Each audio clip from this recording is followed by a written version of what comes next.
Welcome to a new video series that I've decided to create since our supreme scrublord many miles away only posts once a fucking year, and there are a metric fuck ton of vehicles in this shitty game, so sit back, grab some hot dogs, because we're going to talk about the first Sherman tank that can actually kill something from beyond arm's reach. Now roll that shitty intro I got off of Google, because I can't make my own.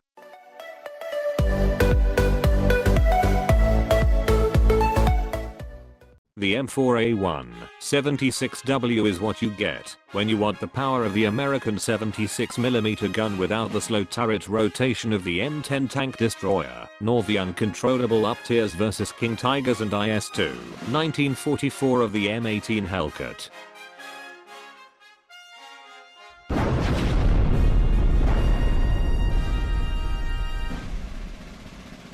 Going over the trifecta of tank design, mobility, firepower, and armor, the M4A1 is roughly equal in all areas with the exception of the armor, which is a piss poor 63mm at its thickest at the front, and an even worse 38mm on the sides and relieving it vulnerable to even 20mm HVAP belts from anti-air units. The 5-man crew allows you to sometimes take more than one shot without lighting up faster than a Zippo lighter, while the add-on track armor does increase your chances versus an SPAAG from the side. It only does so much to improve the lack of armor. One thing this Sherman has over the previous M4A1 with the 75mm is the addition of wet storage racks that significantly reduce the chance of your ammo being blown up in one hit.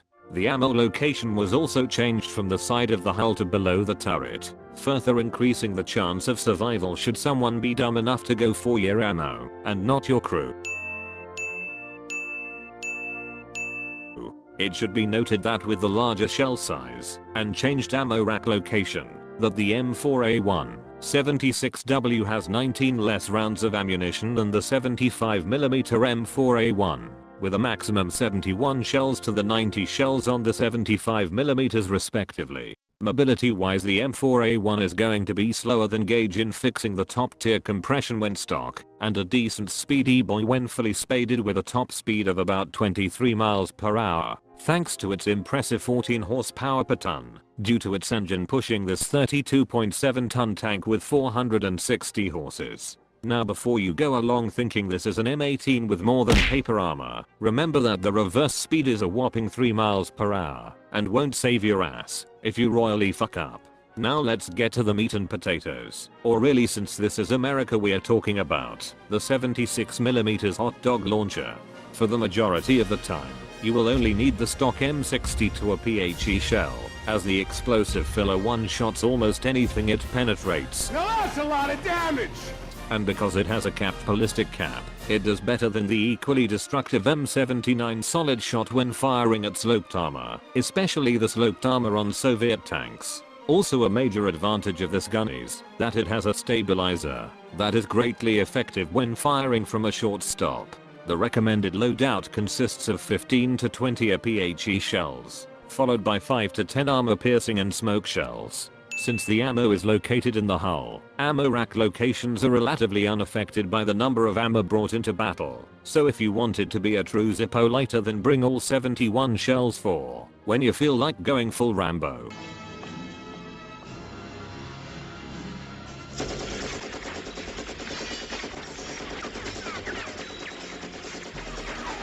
For secondary firepower you are equipped with a 7.62mm machine gun mounted coaxially with the main hot dog launcher, as well as an anti-everything else 50 caliber mounted on top the commander's cupola, which comes in handy when the Wehrmacht decides to try and fuck up your day with a combination of speedy boy pack wagons and hardened sausage launching quackers. Now that the boring stats are out of the way, how the hell do you use this thing in combat? The short answer is to be both cautious and aggressive at the same time. When fighting on city maps, stick to the sides of buildings where you won't be flanked. Don't try to sit back and snipe because a 76mm performs best at short to medium ranges. Also don't forget that you have one of the fastest firing guns at your BR range, so use that to your advantage by waiting for an enemy to miss a shot and then moving in to take them out while they're reloading. When fighting long range maps, unless you can somehow close the distance, you might as well kiss your ass goodbye as your shots bounce harmlessly off enemy armor and they send you back to the hangar. The favorite food of the M4A1 is the Panzer IVs and early T-34s, with their weak armor meaning nothing to your fast firing hot dogs. But you should be wary as they can kill you almost as easy as you can kill them. When fighting German Tiger H&E, try and catch them when they aren't angled towards you, and aim for the middle of their frontal plate, as that almost always one-shots the Tiger. If he is angled, try and get the cupola, and then rush them with your fast-firing gun with its stabilizer. That gives a significant edge with low speed or short stop firing.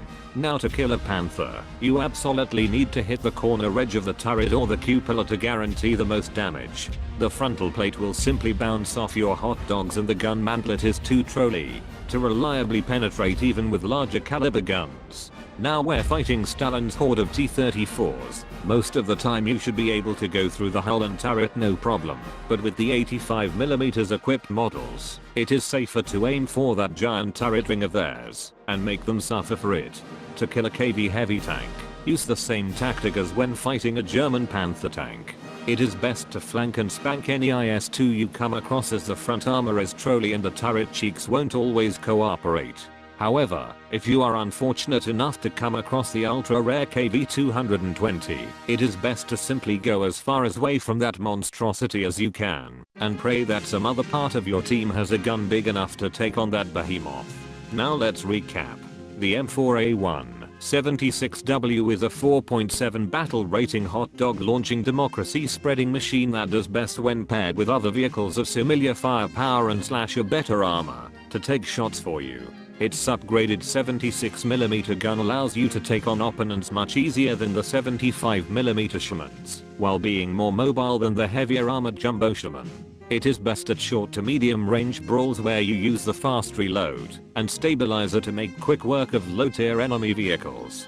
And because it is a medium tank, you can respawn in a P-47 to deliver even more freedom and democracy from the air with less effort than if you took the jumbo Sherman as a first spawn. Now all that's left for you to do is to take your newfound seal clubber and show the world just how you can make what is considered a bad tank into an absolute unit.